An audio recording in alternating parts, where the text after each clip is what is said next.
All right, well, up here just above Waylong.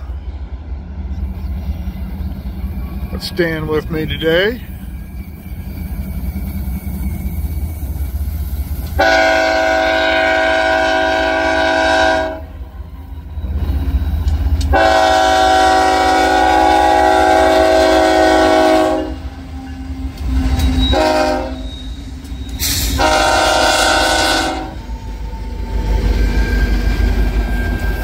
Ferromix. See they're at the top of the tunnel there. 1919. These tunnels were originally lined with redwood. And between 1915 and 1919, they came through and relined all of them with concrete. They were having too many issues with tunnel fires. So that's why that says 1919 and not 1876.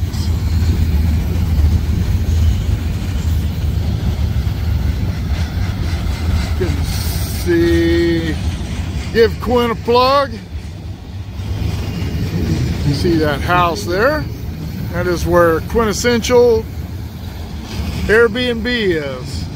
And, pretty popular place. And I'm told very reasonably priced. It's really nice right now. It's certainly going to warm up a little this afternoon. It was hit 100 in a couple of places in Bakersfield yesterday. I went and played golf yesterday, and it was got up to about, I think it was 98 when I left the golf course, but not bad. Still felt all right.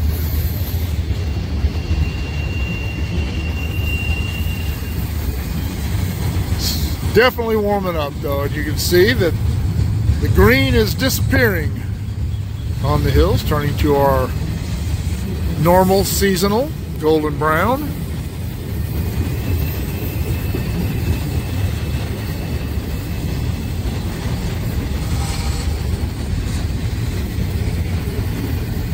this guy goes by. Stan just wanted to get a shot here at the tunnel, and we're going to run down to Tunnel 2 and see if we can't catch at least this guy there.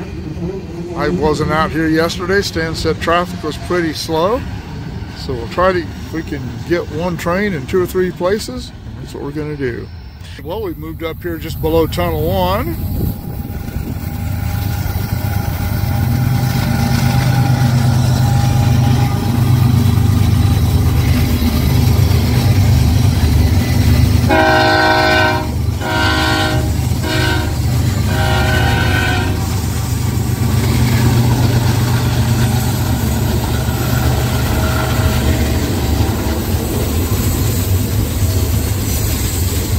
We were going to go down to the east portal of Tunnel 2 at Bealville. We saw the videos from when Stephen and I were down there last week, and there was a track gang down there, maintenance away gang, changing some rail out. So we couldn't get by them. So we missed the westbound that was coming down the hill. That was the one we caught up at up above Waylong. And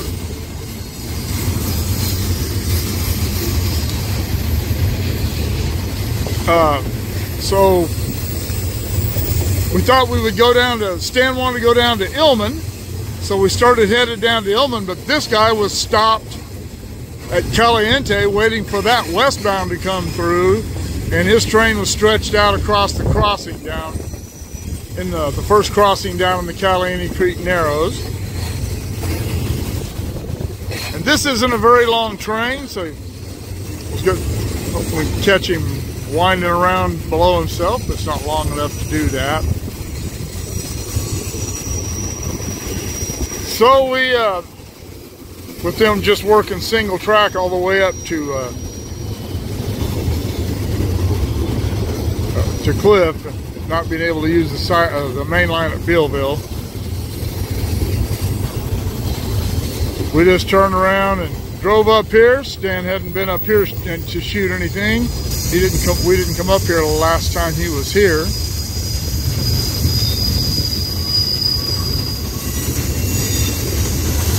This is also, with all the derailment hoopla that's been going on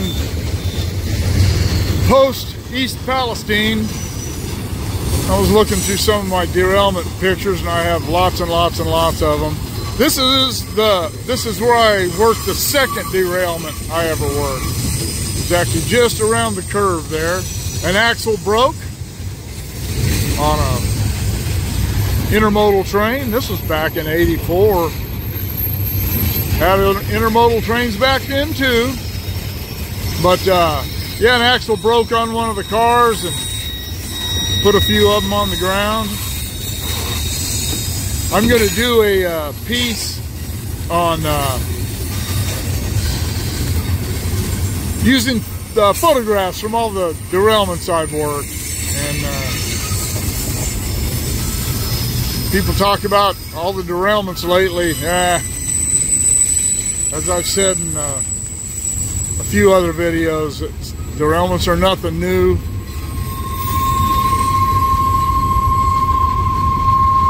They're really no more prevalent today than they ever have been. And I say use photographs of the derailments I've worked. I'll use all of those. But I'll also add photographs of derailments going all the way back into the 19th century. I have lots and lots and lots of photographs of that stuff. But yeah, derailments have always happened. Social media just makes it seem like they happen more often now. And as it is with social media, you can pretty much push any opinion you like with it and make it look like you're correct, as long as you just don't show the other side.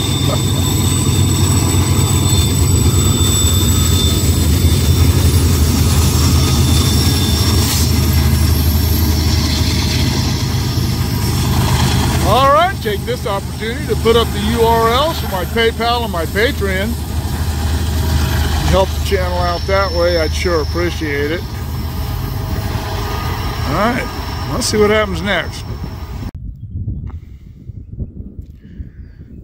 All right, came down here to Illman.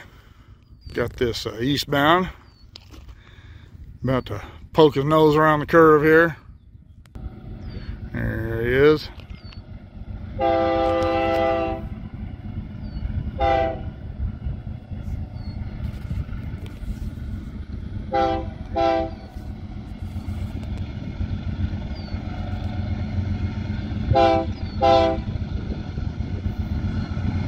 Coming onto this track.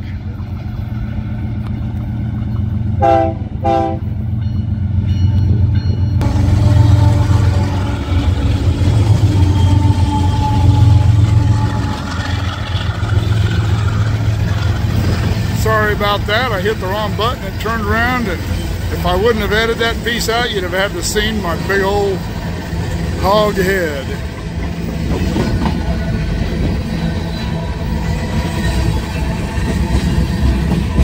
Stan didn't get to see much yesterday. They didn't have a lot of trains running, but we've had pretty good luck so far today.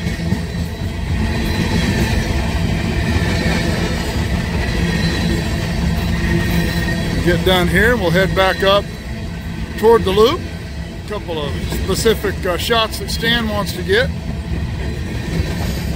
Got the empty grain train here.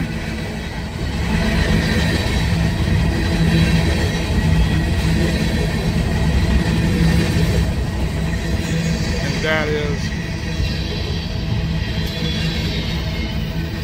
yeah, and there at Illman. CPSP 331, and got a crow's nest and a crow's nest. Having all kinds of trouble controlling my camera today.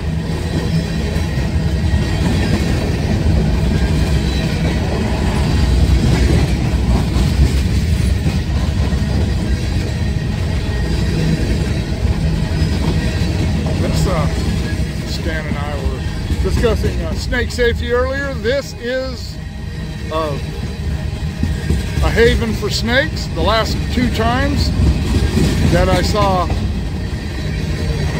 snakes while I was actually out of my truck, both times were here. Pretty common. This is a perfect place for them. Lots of cover, lots of rocks. And when it gets hot, plenty of shade places. There's water in the area. Uh-oh, this guy's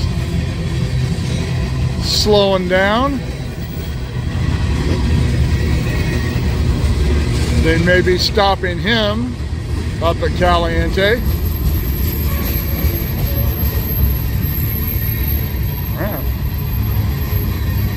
Yeah, he's coming to a stop. I have to turn my radio on here and see what's going on. All right. Yeah, let's go see if we can figure out what's happening. Well, there was no chatter on the radio. He came to a stop, stopped for, I don't know, about a minute. Didn't appear that he went into emergency. I didn't hear any chatter on the radio at all. You got me? All right, let's see what happens next. All right, up here at Huelong.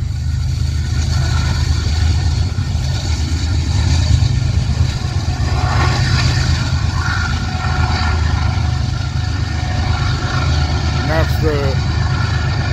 that's the train that had us blocked. Yeah. You know, and I said on that other video that this is the empty grain train. I think this is, I don't know if this is the grain train or one of the concrete trains. I don't know. But you know me. I love to speculate.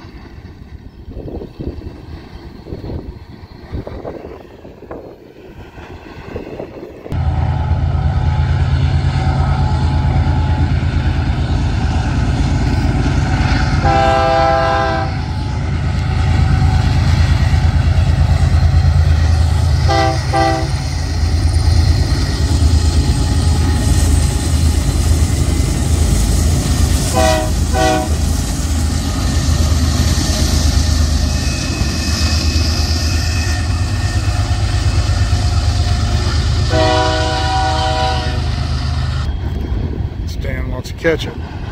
A northbound or a westbound through here as well. Watch a point coming in, and I know that there is a westbound, or was earlier, westbound at Tehachapi, waiting for maintenance away to clear up.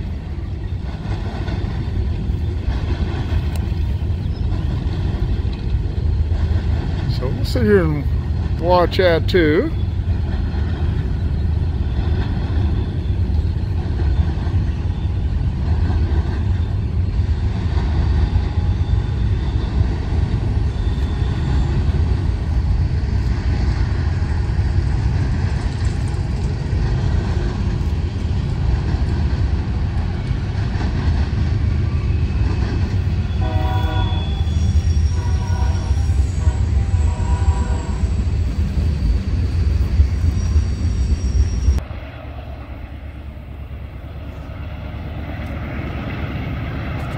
UP.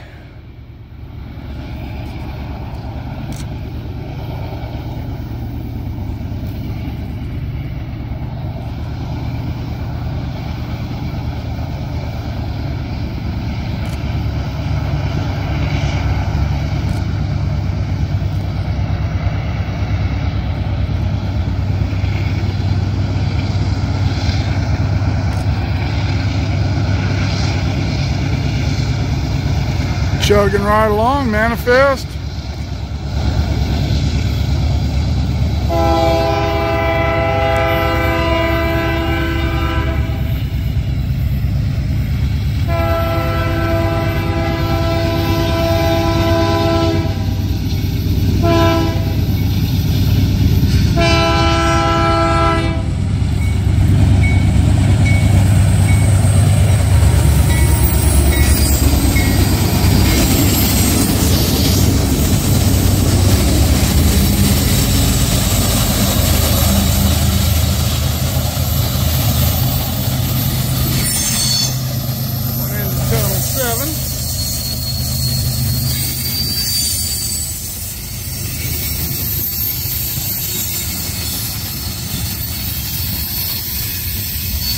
couple of years ago, they had a derailment right here. Pulled one off the curb, and the DPUs and everything were on the ground on their sides here, but didn't get anything strewn down the side of the mountain, which is good because it's a long way down there. I'm not good at judging heights, but I would assume this is probably at least 600, 700, 800 feet. I don't know. If you know, let me know in the comments below. But suffice it to say, it is a long way down to Tehachapi Creek from here.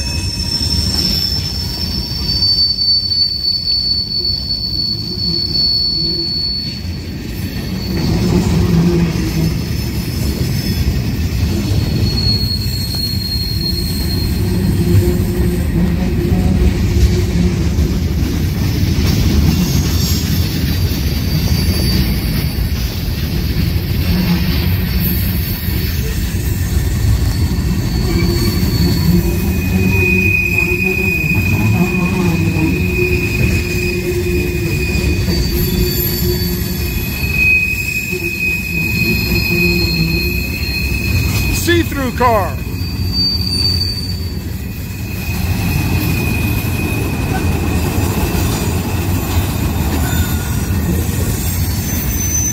Oh, that's cool.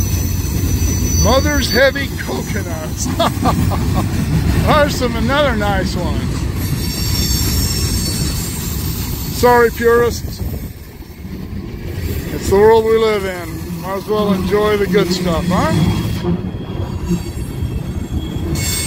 I see comments, a lot of people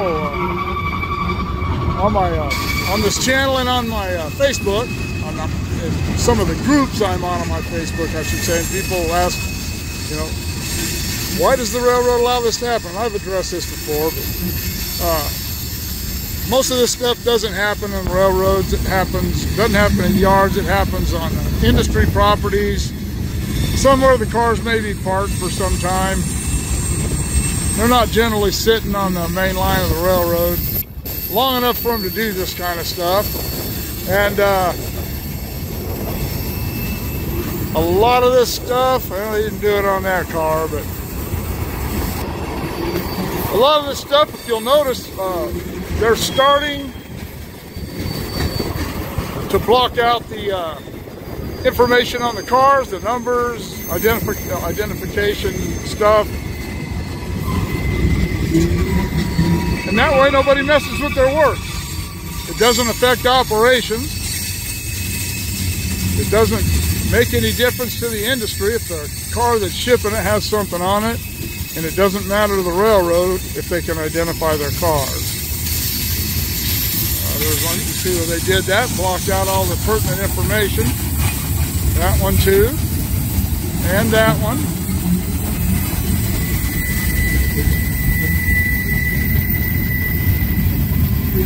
And as I've said a lot of times, you don't see obscene stuff. Rarely ever do you see that. Anything that's obscene or gang related. And I don't know that the railroad takes action against that, or if those people just don't tag these cars because they know it'll get taken off. I don't know. But generally the stuff is tame. Most of the time, I don't even know what it means. Maybe it's obscene in another language, or maybe that is an acronym for something, but argon, chlorine.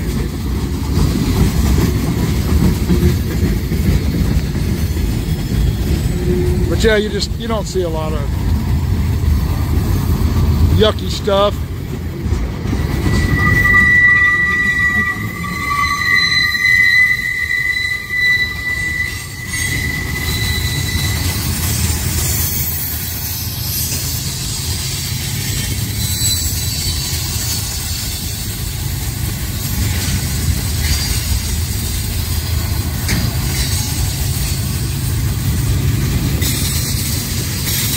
All right, well,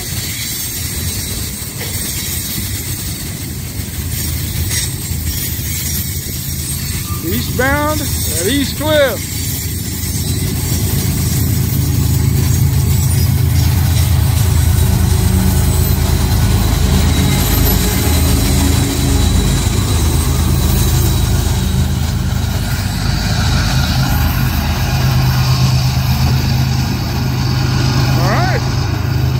This guy didn't honk his horn at the crossing around the curve.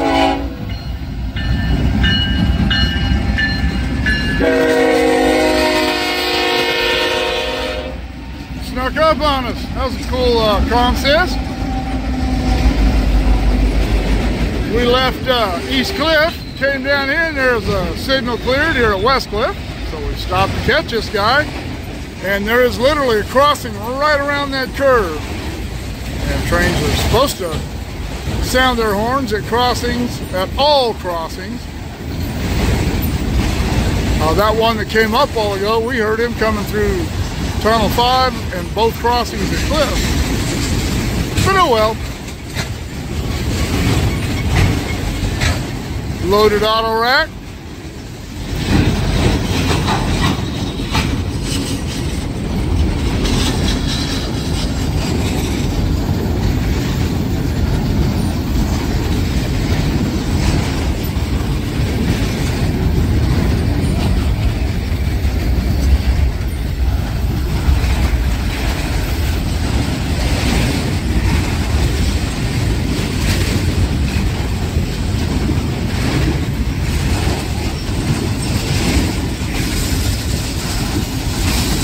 Dressed in black. Oh, that's cool.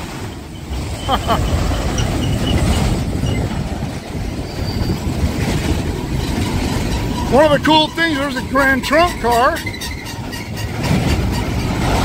One of the cool things about auto racks is they represent so many different roads. A lot of them that don't exist anymore. We still have cars. I see Conrail ones, that Grand Trunk. Now we can say that about Kansas City Southern. I know. Speaking of Conrail.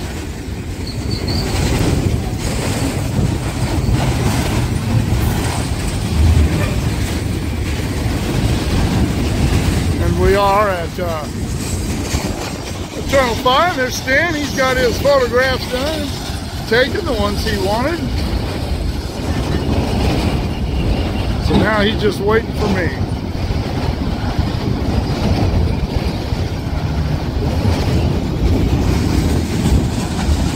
Speaking of Kansas City,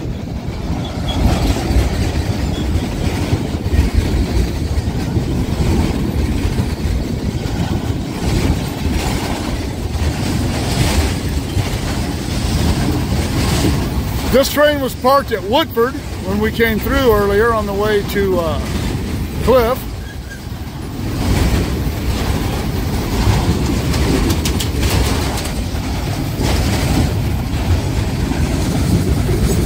And there was a intermodal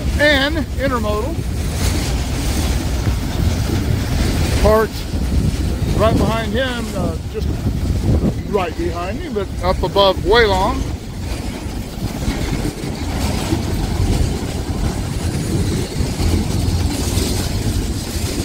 Oh, I'm sorry. That one was parked going uphill. That's right. Sorry. So I was thinking there might be another one right behind him, and there may be by now. That was about an hour and a half ago that we went by Marcel and Waylon. I picked Stan up at 8 o'clock this morning. It's now 10. Oh, that was cool. All right, move down here to Marcel. I think this can be the last train I shoot today. Maybe the last one we see.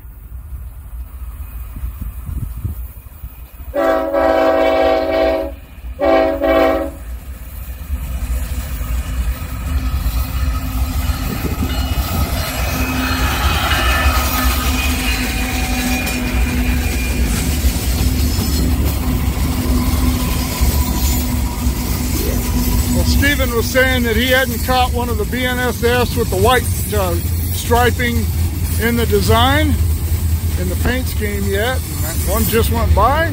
I know he's out in the desert towards Daggett, so I hope he caught that.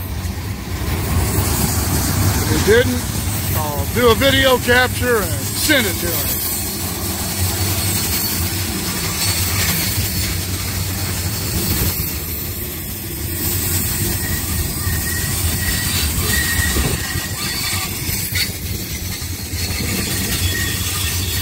Smell the brake.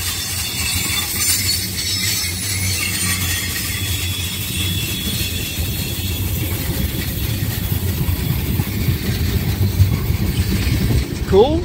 Dan got most of the shots he wanted today. Still got one at the loop he'd like to get, but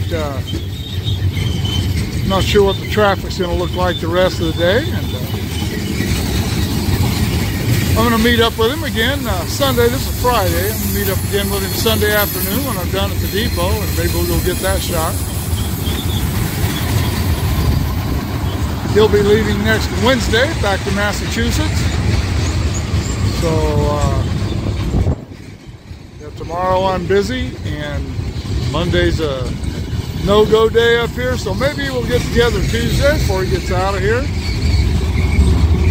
And Stephen said he may come back towards the end of the week before he leaves next weekend. Wednesday, I am meeting a couple up here, subscribers. And then Friday or Saturday next week, I'm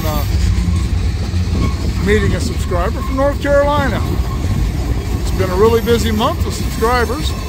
I was supposed to meet a guy tomorrow, but I couldn't make that happen.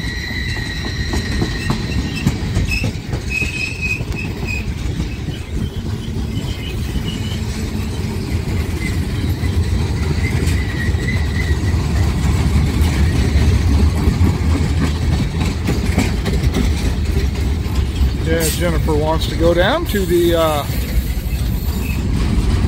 Santa Fe Railroad Museum down at San Bernardino.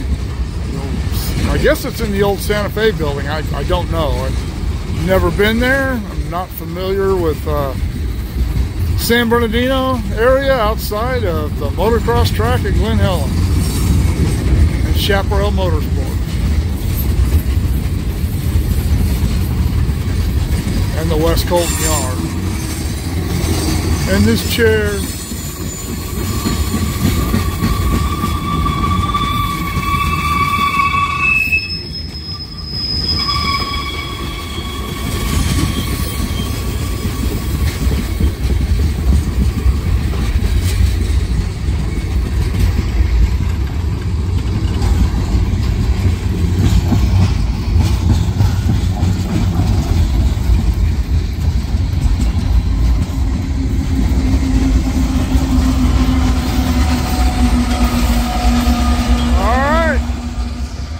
Keep shooting me the ideas. Drop in the comments below. Shoot me an email at motorpoet59@gmail.com. Like, share, subscribe, click on the bell if you want to be notified of future content, and we will see you all later.